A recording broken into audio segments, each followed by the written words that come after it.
پیدا کرا ہے، ہم دیکھنا چاہتے ہیں بہترین اعمال لے کر کون ہمارے پاس آتا ہے، بہترین اعمال لے کر ہمارے پاس کون آتا ہے؟ صرف اس لیے اللہ پاک نے ہمیں پیدا کیا ہے میری بہنوں کہ بہترین اعمال ہم لوگ تیار کریں اور اپنے اعمال کا جائزہ لیں۔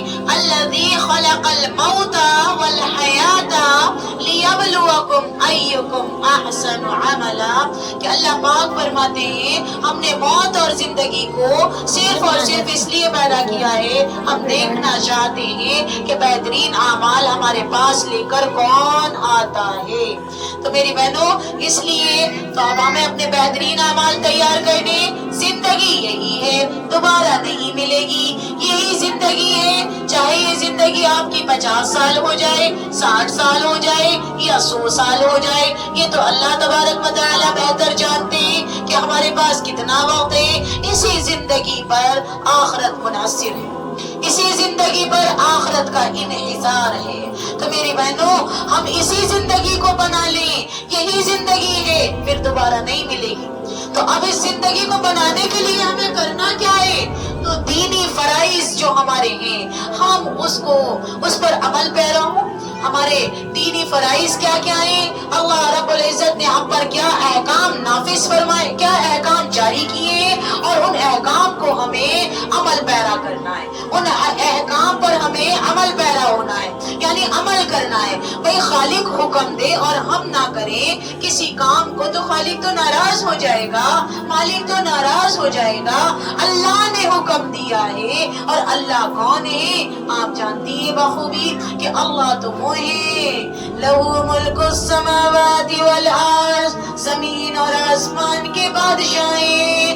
اللہ لا الہ الا هو الحی القیوم، اللہ تو وہ ہے جو ہمیشہ ہمیشہ کے لیے زندہ ہے۔ اللہ لا الہ الا هو الحی القیوم، ہمیشہ کے لیے قائم ہے، ہمیشہ ہمیشہ کے لیے زندہ ہے۔ اتنا بڑا رب آپ سے حکم دے رہا ہے میری بہنوں، لہو ما فی السماوات، آسمان تیرے اللہ کے، وما فی الارض، زمین تیرے اللہ کی، وما بینہما، وما تحت الثری، زمین میں جو کچھ ہے وہ سب تیرے اللہ کا، وہ سب کچھ تیرا اللہ کا۔ اینما تولوا فثم وجہ اللہ، کائنات میں جدھر بھی نظر دوڑا کر دیکھو گے ہر جگہ اللہ کے جلوے نظر آئیں گے۔ مشرق میں دیکھو تو اللہ کے جلوے، شمال میں دیکھو تو اللہ کے جلوے، جنوب میں دیکھو تو اللہ کے جلوے، آسمانوں میں غور کرو، بلندیوں میں، وسعتوں میں تو اللہ ہی اللہ کی نشانیاں، زمین میں غور کرو تو اللہ ہی اللہ کی نشانیاں، آسمانوں میں غور کرو اللہ ہی اللہ کی نشانیاں۔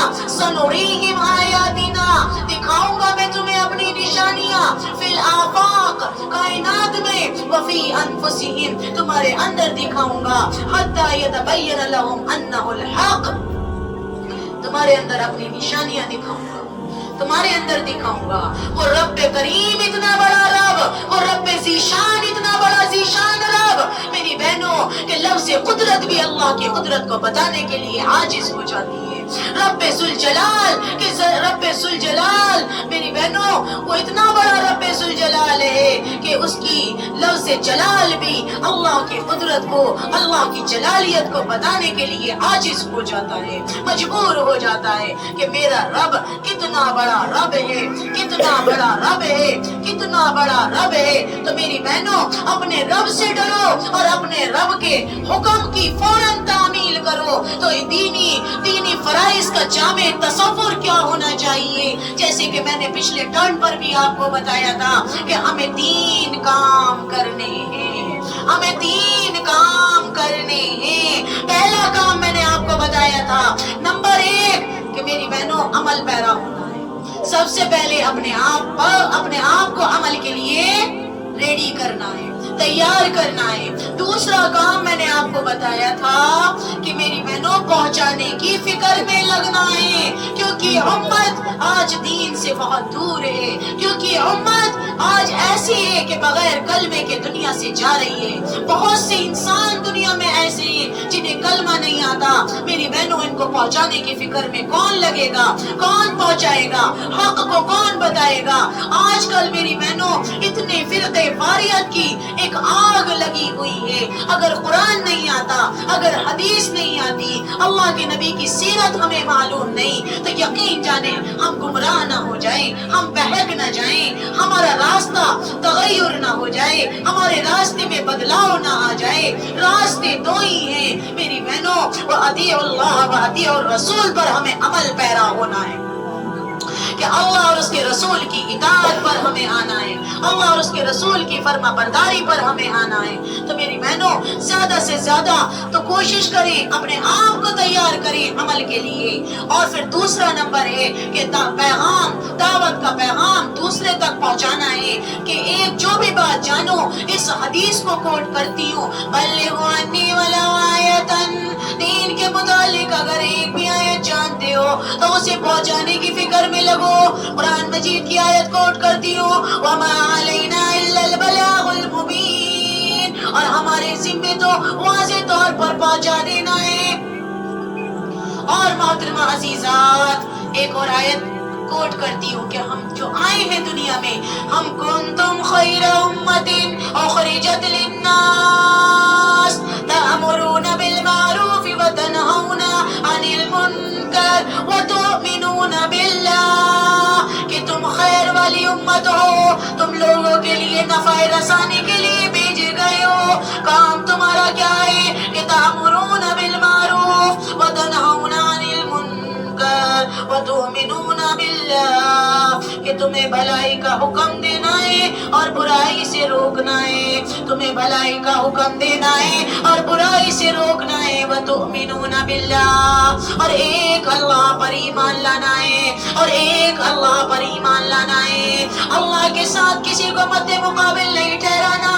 لا طاعت لمخلوق فی معصیت الخالق، اللہ کی نافرمانی میں کسی بھی مخلوق کی اطاعت جائز نہیں، کسی بھی مخلوق کی اطاعت جائز نہیں. اور میں پھر زیادہ زور دے کر کہتی ہوں کہ کسی بھی مخلوق کی اطاعت جائز نہیں ہے اللہ کی نافرمانی میں. تو میری بہنوں ہم اپنے آپ کو عمل پیرا کریں. دوسرا کیا بتایا کہ پہنچانے کی فکر میں لگیں. اور تیسرا کیا ہے؟ اسلام کو قائم کیا جائے، دینی نظام لایا جائے، اسلام کو اسٹیبلش کیا جائے، اسلام کو نافذ کیا جائے، اسلام کو نصب کیا جائے، اسلام کو اپنے گھر میں گاڑا جائے، اسلام کو اپنے گھر میں نافذ کیا جائے، شرعی پردے کی تاکید کی جائے. میری بہنوں جیسے عدت میں پردہ ہے ایسی عام عورت کے لیے بھی پردہ ہے. اپنے آپ کو پردے میں لایا جائے، اپنے آپ کو چھپایا جائے، قرآن کا حکم زندہ کیا جائے، نمازوں کو قائم کیا جائے، ہر لا یعنی باتوں کو چھوڑ دیا جائے. کہ کیونکہ اللہ کے نبی پاک صلی اللہ علیہ وسلم کی آتھینٹک حدیث میں آیا ہے، من حسن اسلام ترکہ ما لا یعنی، انسان کے اسلام کی بہترین بات یہ ہے کہ وہ لا یعنی باتوں کو چھوڑ دیتا ہے، ترک کر دیتا ہے. ہم لا یعنی باتوں کو چھوڑیں، رسم و بدعات کو چھوڑیں. من احدث فی امرنا ھذا ما لیس فیہ فہو رد، کہ جس نے ہمارے دین میں نیا طریقہ ایجاد کیا، حقیقتاً وہ طریقہ ہمارے دین میں شامل نہ ہو، حضور سے ثابت نہ ہو، صحاباؤں سے ثابت نہ ہو، اللہ نے اس کا حکم نہ دیا ہو، اور ہم اس کام کو اپنی زندگی میں بجا لائیں اور ہم اس کام کو اپنی زندگی میں کرنے والے بنے. تو میری بہنوں یقین جاننا یہ طریقہ دھتکارا ہوا ہے، یہ طریقہ ٹھکرایا ہوا ہے، یہ طریقہ میری بہنوں دین کو تباہ کرنے والا طریقہ ہے. یہ نئی بدعت ہے، نئی رسومات ہے. تو میری بہنوں بدعت سے ہمیں بچنا چاہیے. کل بدعت ضلالہ، ہر بدعت ایک گمراہی ہے، ایک ذلت ہے. اور بلا من کسب سیئۃ واحاطت بہ خطیئتہ فاولئک اصحاب النار هم فیہا خالدون، کہ جس نے کسی بھی ایک برائی کا، بلا من کسب سیئہ، کہ جس نے کسی نے ایک برائی کما لی، کسی نے ایک برائی کو کر لیا، بلا من کسب سیئۃ واحاطت، اور پھر اسی برائی کے اندر گھرا رہا وہ احاطت، پھر اسی برائی سیئۃ وأحاطت به خطیئته فأولئک اصحاب النار، پھر یہی تو ہیں آگ والے، ہم فیہا خالدون، جس میں وہ ہمیشہ رہیں۔ اللہم حافظ۔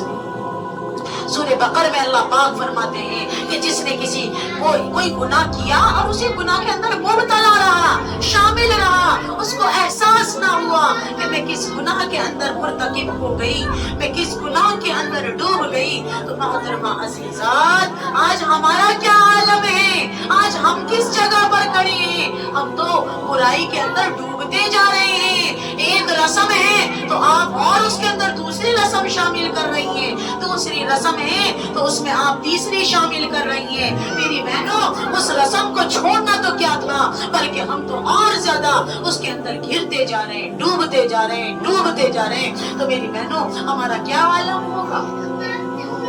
اللہ پاک کیا کہہ رہے ہیں؟ اولئک اصحاب النار ہم فیہا خالدون، یہی تو آگ والے ہیں، یہی تو آگ والے ہیں۔ کہ ان کا انجام کیا ہوگا؟ پھر میری بہنوں ہم اپنے بارے میں سوچیں کہ ہمارا کیا بنے گا، کہ ہم برائیوں کے اندر ملوث ہو رہے ہیں، معاشرے میں دینی احکام ٹوٹ رہے ہیں، سنتوں کا جنازہ نکالا جا رہا ہے، سنتوں کی دھجیاں اڑائی جا رہی ہیں، دین کو یتیم کر کے گھروں سے دھکے دے کر باہر نکالا جا رہا ہے، اور آج ہم اپنے آپ کو دعویٰ کرتے ہیں کہ ہم مسلمان ہیں۔ نہیں میری بہنوں، ہم مسلمان نہیں ہیں، ہم مسلمان نہیں ہیں۔ مسلمان تو وہ ہوتے ہیں کہ جہاں اللہ اور اس کے رسول کا حکم ٹوٹے تو میری بہنوں دل پر لرزہ طاری ہو جائے، اللہ کا احکام ٹوٹے، جب کسی سے محبت ہوتی ہے اس کے نام لینے میں بھی مزہ آتا ہے، اس کی نقل کرنے میں بھی مزہ آتا ہے، اس کے لیے مجنون ہو جانے میں بھی مزہ آتا ہے، اس کے لیے پاگل ہو جانے میں بھی مزہ آ جاتا ہے، کیونکہ اس سے محبت ہے، کیونکہ اس سے محبت ہے۔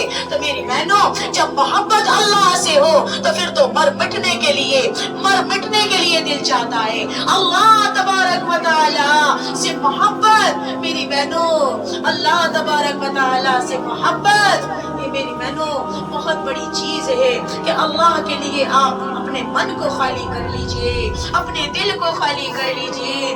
آج میں آپ کو ایک بات اور بتانا چاہتی ہوں، ہمارا دل دنیا میں پڑا ہے، کچھ ہمارا دماغ دنیا میں لگا ہے، ہم دنیا میں اتنے گر چکے ہیں کہ ہمیں رب کائنات کو دینے کے لیے وقت لینا ہو۔ وجہ کیا ہے؟ مائنڈ سیٹ اپ نہیں ہے، وجہ کیا ہے؟ ہارٹ سیٹ اپ نہیں ہے۔ تو میری بہنوں یہ مائنڈ اور یہ ہارٹ، یہ دونوں چیز ایسی ہے جو ہمارے اسٹرکچر کو لے کر چلتی ہے، جو ہماری باڈی کو لے کر چلتی ہے۔ میری بہنوں اس کو سیٹ اپ بٹھاؤ، دل سے کہو، دماغ سے کہو کہ نہیں، جو آپ نے پانا ہے اپنا مقصد تو تلاش کرو۔ میری مقصد زندگی کیا ہے؟ میری مقصد زندگی یا اللہ تیرے دین کی سرفرازی۔ اسی لیے ہم مسلمان، اسی لیے ہم نمازی، اس اپنے مشن کو آگے رکھیے، اپنے ٹارگیٹ کو آگے رکھیے، اور میری بہنوں اپنے مائنڈ میں سیٹ اپ بٹھائیے، اپنے ہارٹ پر سیٹ اپ بٹھائیے کہ مجھے اللہ کے دین کی محنت کرنی ہے، مجھے اللہ کے دین کو قائم کرنا ہے، مجھے اللہ نے اس کام کے لیے بھیجا ہے۔ اللہ نے وَلَقَدْ خَلَقْتُ الْجِنَّ وَالْإِنسَ إِلَّا لِيَعْبُدُونَ کہ اللہ نے جنات کو اور انسان کو صرف اپنی بندگی کے لیے پیدا کیا ہے۔ اللہ نے مجھے حکم صادر کیا ہے، ہر ایک بندی پر حکم نافذ صادر کیا ہے کہ آپ کو اللہ کا پیغام پہنچانا ہے، آپ کو اللہ کا دین پھیلانا ہے، جہاں تک بھی آپ سے ہو سکے، جتنا بھی آپ جان سکے، جتنا بھی آپ پہنچا سکے، اپنی ہمتیں پوری، اپنی تن من دھن اللہ کے دین کو پھیلانے میں لگا دینا۔ ہماری حجت قائم ہو جائے گی کہ ہم کل اللہ کی عدالت میں کہہ سکیں گے اے اللہ جتنا میرے بس میں تھا، جتنا میرے بس میں تھا ہم نے کرا۔ یا ایھا الذین آمنوا هل ادلکم تجارۃ تنجیکم من عذاب علیم، اے ایمان والو کیا میں تمہیں ایسی تجارت نہ بتا دوں، ایسا کاروبار نہ بتا دوں، ایسا کام نہ بتا دوں۔ یا ایھا الذین آمنوا هل ادلکم علی تجارۃ تنجیکم من عذاب علیم، تمہیں ایسا کاروبار نہ بتاؤں بتاؤں، ایسی تجارت نہ بتاؤں جو تمہیں عذاب علیم سے بچا دے، دردناک عذاب سے بچا دے۔ دنیا کے لوگ سوچتے ہیں کون سا بزنس کریں، کون سا کاروبار کریں جس میں نفع زیادہ حاصل ہو، جس میں فائدہ زیادہ حاصل ہو۔ تو اللہ فرماتے ہیں، میرے نبی نے فرمایا کہ یا ایھا الذین آمنوا هل ادلکم علی تجارت تنجیکم من عذاب علیم، تمہیں ایسی تجارت نہ بتاؤں، تمہیں ایسا کام نہ بتاؤں جو تمہیں عذاب علیم سے بچائے۔